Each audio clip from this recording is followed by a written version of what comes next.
Bonjour à tous. Je vais essayer de vous raconter l'histoire en 40 minutes, le président l'a bien précisé, l'histoire du logement social en Île-de-France particulièrement. Alors l'histoire du logement social en Île-de-France, j'ai démarré mon chronomètre, vous avez vu. C'est une histoire passionnante et une histoire enivrante. Regardez, c'est la Société française des habitations à bon marché, et derrière, en fond d'image, vous avez le premier immeuble francilien et même français, HBM, avec des salles de bain. Mais je vous en parlerai davantage. C'est la révolution industrielle. La révolution industrielle va agglomérer autour des cités, autour des grandes villes, autour des usines, un nombre considérable d'ouvriers. Ces ouvriers vivent dans des conditions misérables parce que la population augmente de façon exponentielle. On part en 1800, de 1 200 000 habitants, on va arriver à 11-12 millions aujourd'hui, avec un doublement de la population presque tous les 50 ans, et même beaucoup plus après. Et donc ce doublement de la population va faire que les conditions de logement sont épouvantables. L'ouvrier vit dans un taudis. Taudis, quelquefois ici, presque confortable. On travaille à domicile. N'oubliez pas que 50% de la classe ouvrière à l'époque travaille à la maison. Le télétravail est déjà là. Et on invente le marchand de sommeil, où on fait les 3-8 dans le même lit. On appelle ça la technique du lit chaud, qu'on pratiquera plus tard dans les foyers de travailleurs migrants. Ou encore, on dort sur la table pour 20 sous. On peut avoir droit à simplement dormir. On est accueilli chez Fradin, qui accueille toutes les nuits plus de 1000 personnes. Et ces 1000 personnes vont dormir comme elles peuvent. Mais dans toute l'Europe, c'est la même chose. En plus, vous voyez, les Anglais ici, ou les Anglaises plutôt, ont un esprit très inventif, parce qu'en cas de décès, vous avez un cercueil tout à fait trouvé. Enfin, c'est la zone. C'est la zone dont les habitants s'appellent les... Pas du tout. Les zoniers. Mais le mot zonard vient de là. La zone, c'est la zone du tir du canon qui encercle Paris. C'est ce qu'on appelle la ceinture noire de Paris. Et sur cette ceinture noire va s'installer le plus grand bidonville, le mot n'existe pas encore, que la France ait connu. Elle fait 400 mètres de large sur 32 km de circonférence. On y trouve à Pantin la zone chic, parce que ce sont les optants, les Alsaciens qui ont voulu rester français après la défaite de 70, qui s'y sont installés. On trouve une zone qu'on appelle déjà zone de non-droit, parce que la police n'ose pas y aller, parce que les Apaches infestent la zone. Et ces Apaches, ce sont nos anciens voyous des quartiers.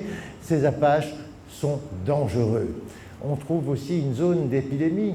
Ce monsieur fait un métier particulier, il est ramasseur de rats. Ramasseur de rats pour voir si la peste ou le choléra n'infestent pas la zone.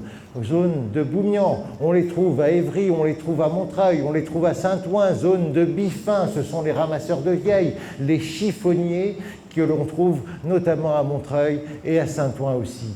Et Paris est plein de taudis, des quartiers puants comme la Bièvre, des quartiers un peu plus exotiques comme le Maquis à Montmartre, ou ce qu'on appelle dans le 14e le terrain de la misère. Misère, le choléra va toucher la France, et notamment Paris en 1832, et ce choléra va faire 19 000 morts à Paris et 100 000 dans la région parisienne. Ça sera l'occasion de faire des topographies médicales qui vont démontrer que le taudis est à la fois un tueur et que le taudis est porteur, facilitateur, on va dire, d'épidémies. Alors, les principes d'hygiène, un profond courant hygiéniste va naître à cette époque. Ce courant hygiéniste, il est porté par un grand nombre de médecins, mais aussi par des politiques, et on va faire même un casier sanitaire de la ville de Paris, et on va délimiter des îlots, non pas insalubres, mais qu'on appelle alors des îlots tuberculeux. Îlots tuberculeux, salubrité, première grande loi, la loi d'Armand de Melun, qui institue l'interdiction d'habiter pour les logements insalubres. Le premier à défendre cette loi, vous le connaissez bien, il s'appelle Victor Hugo. Et Victor Hugo, dans son discours de la misère, fameux discours, va défendre le programme d'Armand de Melun. Ensuite, on découvre le microbe et la France va vivre dans la microphobie la plus complète. On découvre le bacille de la tuberculose et la France va en mourir, va en périr 120 000 morts par an en 1890, plus de 100 000 en 1900. La tuberculose, c'est un fléau social de l'époque. Après l'hygiène, la seconde raison, c'est la famille. La famille ne va pas bien, elle fait peu d'enfants et en plus la mortalité est très élevée. Dans 54 départements, la mortalité est supérieure à la natalité en 1900. Famille qui ne fait plus d'enfants, mais surtout, mortalité infantile, un nouveau-né sur 5 meurt à moins de 1 an. Aujourd'hui, on est à 3,5 pour 1000. Des associations familiales vont se créer qui vont demander des aides aux familles nombreuses et notamment des aides pour se loger. On demande que le logement social, les HBM, soient réservés aux familles nombreuses et notre origine familiale vient de là. Alors, comme il faut repopuler, la France trouve que c'est nécessaire, on a besoin de bras et en plus on a besoin de jeunes gens pour faire la guerre. Repopuli, repopulons va être le slogan de l'époque. Slogan de l'époque avec une carte qui date de 1906. C'est normal, c'est la première fois que la France accorde un jour de repos obligatoire le dimanche à tous ses salariés. Et comme c'est le jour du repos hebdomadaire, profitez-en pour repopuler, mon cher. Politique. Raison politique, bien sûr, Napoléon III disait il faut désarmer pacifiquement l'émeute. Et pour ce faire, la meilleure solution, c'est de créer des habitations ouvrières dignes. C'est ce qu'il va faire. Il va créer la fameuse cité de Napoléon dans le 9e arrondissement, rue de Rochechouart, et il invente la location-attribution. Au bout de 20 ans de bons et loyaux loyers, vous pouviez devenir propriétaire de votre logement. Jules Siegfried, le créateur des HBM, disait lui-même « Celui qui possède ne veut pas abattre l'ordre existant. Si vous voulez faire des conservateurs, faites des propriétaires. » Alors, parmi les penseurs qui ont œuvré sur le logement social, je ne vais pas tous les détailler, mais il y en a 2 qui sont caractéristiques d'un mode d'habitat. Le premier, c'est Frédéric Leplé, l'inventeur de la sociologie française. Leplé, lui, il est pour la famille. La famille est le pivot de toute l'action politique. Et enfin, Leplé, il est pour la maison individuelle avec jardin, parce que le jardin est un complément indispensable à l'ouvrier pour se nourrir. Maison avec jardin, il va être entendu à Mulhouse par les fameux manufacturiers de Mulhouse qui vont créer une cité de 1200 logements, 1200, en accession à la petite propriété, toutes avec un jardin. Charles Fourier, lui, il n'est pas du tout d'accord. Fourier, c'est l'inventeur de l'association du capital et du travail, c'est l'inventeur du concept même d'association, et Fourier dit, attendez, la maison individuelle, ça ne vaut pas un clou. Ce qu'il faut, c'est une maison collective, un phalanstère où tout le monde habitera en complémentarité. Et il va être entendu à Guise par Jean-Baptiste Gaudin, le fameux inventeur du familistère de Guise, où, regardez, Guise, ça c'est les bâtiments, les 3 bâtiments d'habitation. Ici, vous avez le théâtre, vous avez les écoles, vous avez un lavoir, des bains-douches, etc. Et vous avez, nous sommes en 1866, une piscine pour des ouvriers. Piscine, on appelle ça, c'est pas moi qui l'appelle comme ça, la cité de verre. C'est Émile Zola qui va parler de la cité de verre parce que tout le monde vit sous le regard des uns et des autres. On a même un jardin d'agrément avec des sculptures antiques pour apprendre le beau à l'ouvrier. Dernière raison pour laquelle on a fait du logement social, c'est la morale. Morale, pourquoi? D'abord, la morale, c'est la prévoyance. Il n'y a pas de retraite des vieux, il n'y a pas de sécurité sociale, il n'y a pas quoi que ce soit pour aider les gens. Et donc, avoir la possibilité d'épargner est une nécessité. D'ailleurs, le livret de caisse d'épargne sera créé en 1920 à Paris et puis dans toute la France. Et mesdames, le premier droit des femmes, vous savez ce que c'est après le Code Napoléon? C'est la possibilité d'ouvrir en 1884 un livret de caisse d'épargne sans autorisation de monsieur, parce que monsieur, on le voit, est tenté par la boisson. Maintenant, on va rentrer dans les sujets scabreux. Oui, bon, il faut savoir que l'ouvrier est plus excitable que le col blanc. Non, je ne plaisante pas, hein, ce n'est pas moi qui le dis, c'est l'Académie de médecine. Un ouvrier, ça bouge, bouger, ça excite. Et donc l'ouvrier, il a des pulsions qu'il faut calmer. Et pour l'empêcher d'aller au cabaret, notamment dans les lieux malfamés, au bordel, on va faire en sorte que l'ouvrier accède à une demeure agréable où il rentre le soir se reposer. Et puis il y a le problème de la promiscuité.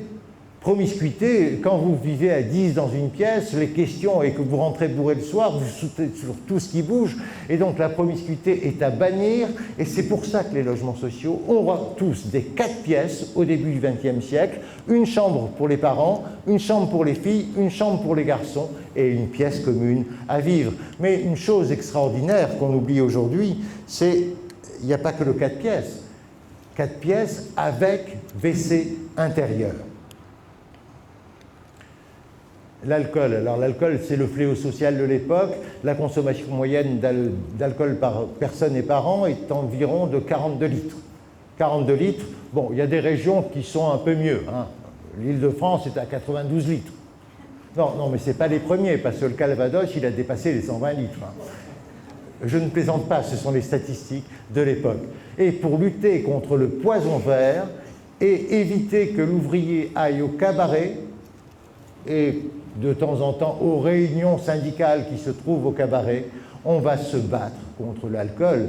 D'ailleurs, l'interdiction des logements, d'avoir des bistrots dans les cités HLM, a été levée en 1896, la loi PRV qui a supprimé cette obligation.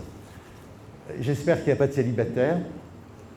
Non, parce que le célibataire, c'est un nuisible, il est dangereux pour la famille, et vont naître toute une série de foyers pour personnes célibataires. Regardez ce beau foyer, 1836. Alors, vous pouvez remarquer sur la photo, il y a des petites cornettes, hein, parce qu'on est surveillé par les Sœurs de la Charité pour apprendre quand même les bonnes manières. Et c'est les cités ouvrières. Ici, c'est la cité Meunier à Noisiel. Si vous ne la connaissez pas, allez vous y promener. C'est aussi la cité Schneider à Champagne. On a des cités soit en habitation collective, soit en maison individuelle. Et les précurseurs, c'est qui? C'est Arcade. Je ne sais pas s'il est là, Marc. Oui. Arcade qui crée une cité fabuleuse qui s'appelle La Ruche. Et il a pour idée une chose extraordinaire, c'est déjà la mixité des statuts où il y a une partie à vendre et une partie en locatif. Cette cité est en cours de rénovation actuellement. 1884, c'est la loi Siegfried qui crée les habitations à bon marché et déjà la Caisse des dépôts et les caisses d'épargne peuvent intervenir dans le financement du logement social. Les HBM sont nés et regardez cette image où on voit qu'il y a une montre à 3 volets pour permettre à l'ouvrier de sa fenêtre de savoir l'heure pour n'être jamais en retard à son boulot, un grand porche où le grand air pénètre et aussi beaucoup de petits portes parce que le groupe des maisons ouvrières n'aimait pas le frottement des ouvriers entre eux. Et pour éviter ce frottement, on fait des toutes petites cages d'escalier et en plus, on fait une chose absolument merveilleuse, c'est-à-dire on met que 2 logements par palier, comme ça, il n'y a pas trop de rencontres. L'un des modèles sera aussi la Fondation Rothschild, qu'on appelle le Louvre de l'habitat ouvrier, et dont Paris Habitat recrutera à peu près toute l'équipe d'architectes à l'époque. Loger les familles nombreuses, c'est notre mission. Et notre mission se double d'une mission sanitaire, bien évidemment. Loger les familles nombreuses, regardez cette rampe, alors qu'on trouve à Paris Habitat, qu'on trouve dans certains immeubles HBM, double rampe, une pour les petits, une pour les grands. Loger les familles nombreuses, mais aussi des foyers pour hommes. Foyers pour hommes de 700 chambres ici. Foyers pour dames, les demoiselles des postes, on doit préserver leurs vertus. La loi Strauss va modifier les choses et pour la première fois, et ça va durer près de 75 ans, on va définir la cible précise du logement social. Le logement social, ce sont les salariés, le logement des salariés. On crée les statuts types que possèdent encore les sociétés d'HLM, les comités de patronage deviennent obligatoires et pour la première fois, les communes et départements peuvent venir en aide au logement social. Une disposition favorise également les jardins ouvriers qui vont se disséminer sur toute la France au point d'atteindre le nombre de 800 000 avant la Seconde Guerre mondiale. Jardins ouvriers, mais accession à la propriété. Première fois que l'État mais de l'argent, pour faire du logement en accession à la propriété. Ici, la très belle cité qui se trouve, la Campagne à Paris, dans le 20e arrondissement. Crédit immobilier, nouvel opérateur, mais aussi pour la première fois, on peut se baigner en HLM. 1909 pour Gallimard, pour les travailleurs de Gallimard, les logements HBM ont une salle de bain. On fait les premières cités-jardins, ici la rue d'Aviel, qui est aujourd'hui à l'immobilière du Moulin Vert et qui est toujours locative. On fait des cités-jardins coopératives, cette merveilleuse cité avec château qui est à Draveil. Si vous alliez vous promener, ne la manquez pas. On fait aussi les premiers logements d'insertion. Alors, logement d'insertion, ici, boulevard Bessières, ça va être un modèle.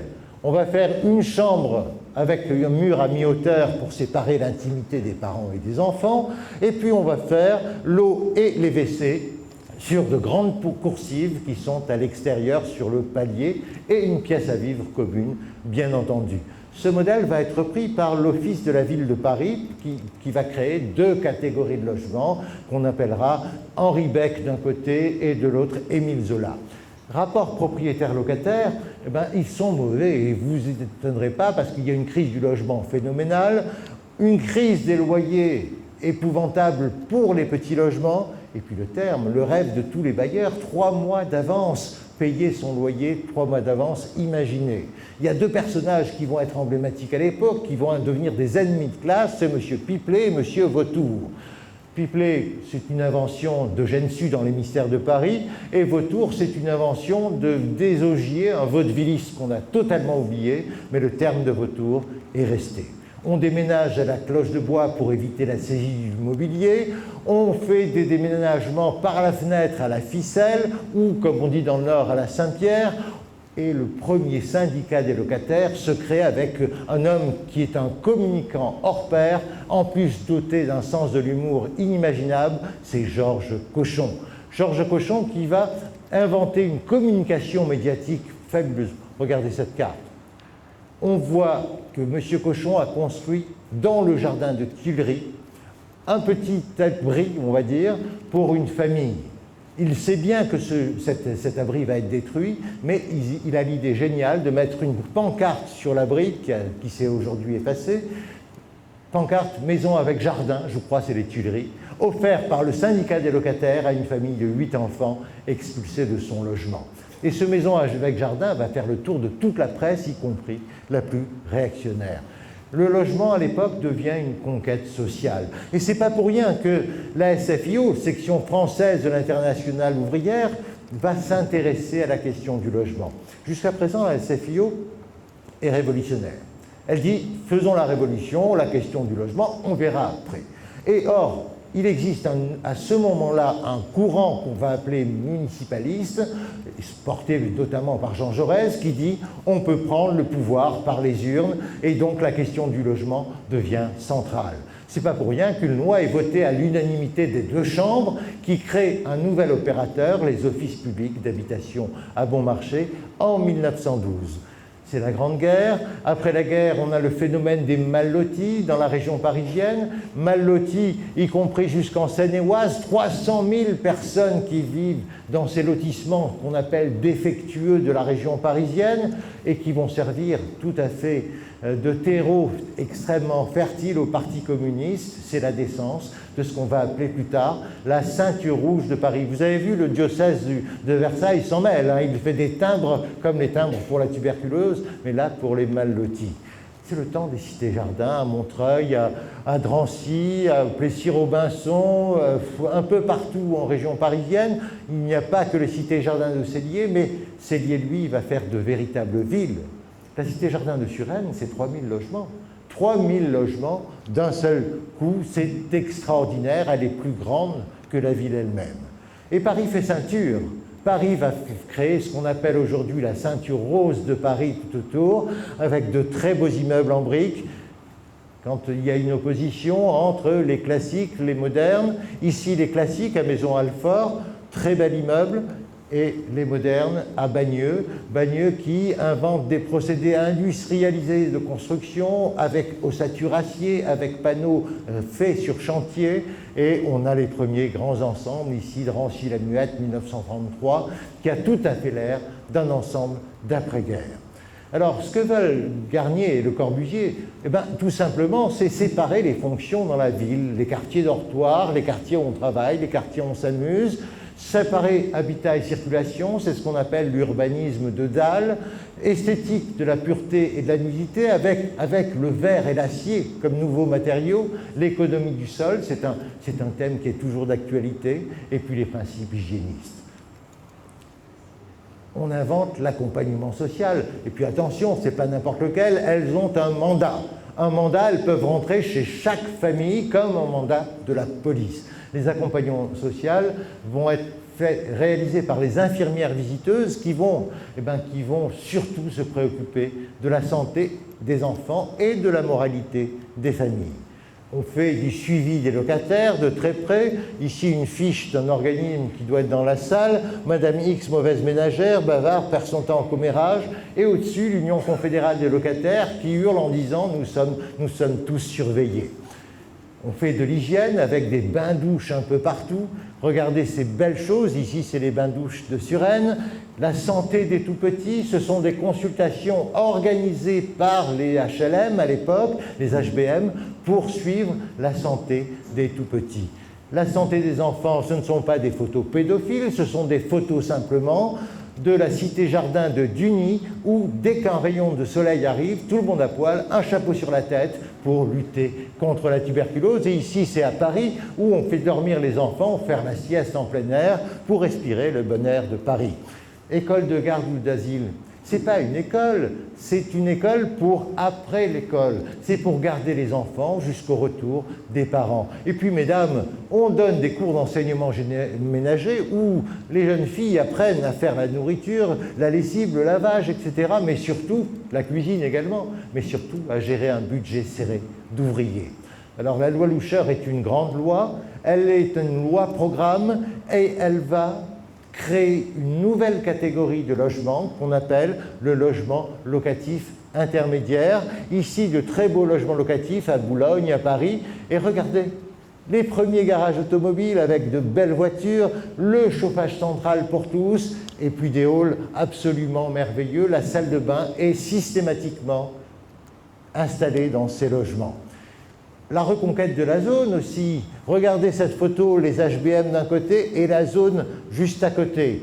Et puis l'architecture de l'époque, avec de choses merveilleuses comme l'immeuble de Sauvage des Amiraux, attrape les dents de scie. Je crois que c'est l'Opivois les dents de scie aujourd'hui, mais c'était pour les cheminots. Ou alors de l'architecture, allez, on va dire néo-villageoise, on va dire, en accession à la petite propriété par les coopératives. Les très beaux immeubles de Germain Dorel à Colombes ou à Blanc-Ménil, l'architecture sur dalle à Colombes, regardez, on a une très grande dalle, dessous il y a le marché, il y a une rue qui passe, etc. Et au-dessus, on peut surveiller ces enfants de la fenêtre quand ils vont jouer au jardin d'enfants. C'est la guerre et après la guerre, eh bien, la situation est épouvantable. Rendez-vous compte, 10% des logements ont une salle de bain en France. 20% ont des WC intérieurs, presque un logement sur deux n'a pas l'eau courante, et le surpeuplement est la règle pour près de la moitié de la population. C'est la victoire de la famille. Le Conseil national de la résistance demande que la famille soit le pivot des politiques sociales, et on crée les allocs, on crée le quotient familial, l'allocation logement, la sécurité sociale, mais aussi c'est le baby-boom. Alors, le mouvement populaire des familles donnera deux associations de locataires que vous connaissez bien, qui s'appellent l'une la CLCV et l'autre la CSF, Confédération syndicale du logement. Il y a des démolitions, une cité des cheminots ici, Monsieur le Président, excusez-moi. Taudis, bien sûr, on vit dans des conditions épouvantables, c'est toujours la zone. La zone ne sera totalement éradiquée qu'en 1970, quand on aura percé définitivement le boulevard périphérique autour de Paris, ici les HBM et ici les roulottes. droit de réquisition pour les sans-abri, et ils sont très nombreux. Ce ne sont pas des SDF au sens classique du terme, ce sont des travailleurs qui dorment dans le métro parisien.